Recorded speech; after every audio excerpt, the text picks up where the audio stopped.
Hi, my name is Maria Brim, and I am going to be talking about how school attendance is affected by the flu season and prevention of it.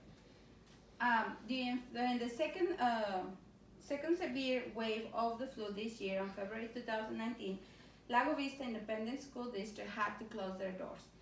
There were several reasons for this. First, that the students were sick by the flu virus, the attendance fell to less than 70%, and of course the school had to be closed for decontamination.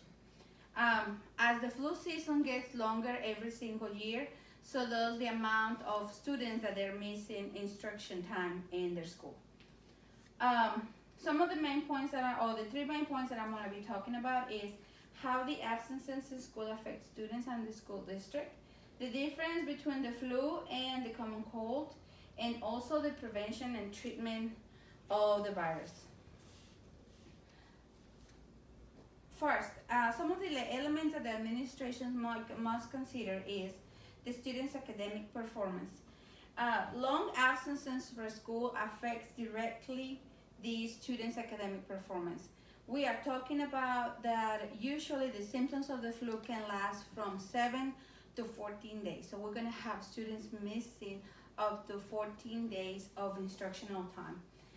And after the students come back to the school, the teachers usually had to prepare some extra work or what they call a work contract to bring the students up to date so they can make up those times or the days that they missed school because they were sick. Another element that the administrator must consider is the state funding. The school districts do not receive state funding for absences of the children, even though that these are because they're sick. And also because of the state funding is limited, this affects the purchase of necessary resources for the classrooms. And the state can give some of this money back to the schools if there's a work contract where the student has to acknowledge that he missed instructional time and has to make up some work for it. The third thing that the administrators must consider is the school extra spending. Now, the school is not receiving some of the funding, but the school also has to pay for custodians overtime because usually custodians have to come or either late at night or sometimes during even the weekends to disinfect the whole school to have it ready after a closing for the students to come back.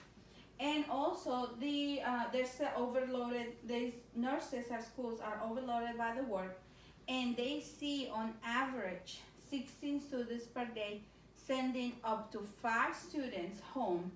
And it also, their medical supplies get diminished during these days. First of all, we need to know, is it a cold or is it a flu? It's very important to know the difference between these two. Why? Because we need to make an informed decision about sending our children to school or not. It is very important, like I said, because it affects the instructional time and it also because it affects the state funding. So we really need to figure it out what is our child has, if it's a cold or the flu, in order to send them to school. And also to take preventive measures so they will not contagious. They won't be contagious to other children. Cedars-Sinai in their website give us a list of the symptoms. So we can learn how to recognize it. Is it a cold or is it the flu? The 3 symptoms that we have to look for when it is the flu, when we think that it's the flu, is does our child has a fever? If the child has a fever of 100 or more, and it's usually high and lasts 3 to 4 days, then more likely than not is the flu. Another thing that we have to look at is general aches and pains, and if these general aches and pains are very severe. And last, we need to look for chest discomfort and the cough. That is very common in the flu and can become very severe. For the cold, if we believe that our child has a cold, then we need to look for these 3 symptoms: stuffy nose, sneeze, and a sore throat. Because these 3 symptoms are very common with the cold, but it can be presented on the flu, or sometimes they're not. The CDC puts out every year facts and some statements in their website to give us a little bit more information about how the flu changes from year to year. Vaccination changes also. And this is one of the facts that they're putting out on their website.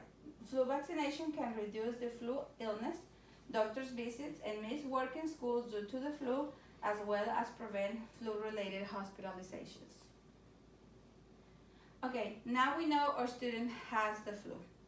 So what do we have to do? What can we do in order to help them? First, we need to take 3 actions, and the first one is prevention. And one way to prevent to get the flu is to get our students vaccinated. And according to the CDC, everyone 6 months or older should get their annual vaccination. Nobody can miss them. And also, in an average, only 47.8% of the school-age children are vaccinated, which means half of the populations in our schools are not vaccinated, and they're more likely to spread the symptoms to other students. And also, children not vaccinated were 2.9 times more likely to get the flu. The second step that we need to take into consideration, or we need to do, is to stop the spread of the virus. Stopping the spread of the virus is extremely easy. Okay, we can only if we follow these 3 steps, we can do it. 1 is washing your hands. 2 is avoid contact with infected people by either staying at home or just trying to stay away from people that is infected. And the third one is covering our cough. And lastly, if we know that we have the flu and the symptoms have not diminished within a few days, the most important thing is visiting your doctor, where he's gonna prescribe or he's gonna give us a treatment. First, we visit our primary care doctor, and he usually, if we come early enough, he usually prescribes some antivirals that will help us to alleviate the symptoms. And also sometimes they give us some over-the-counter medications like acetaminophen that is going to help us with the symptoms and the fever. In conclusion, the loss of instructional time is very damaging to the students' educational progress and the school finances. Thank you.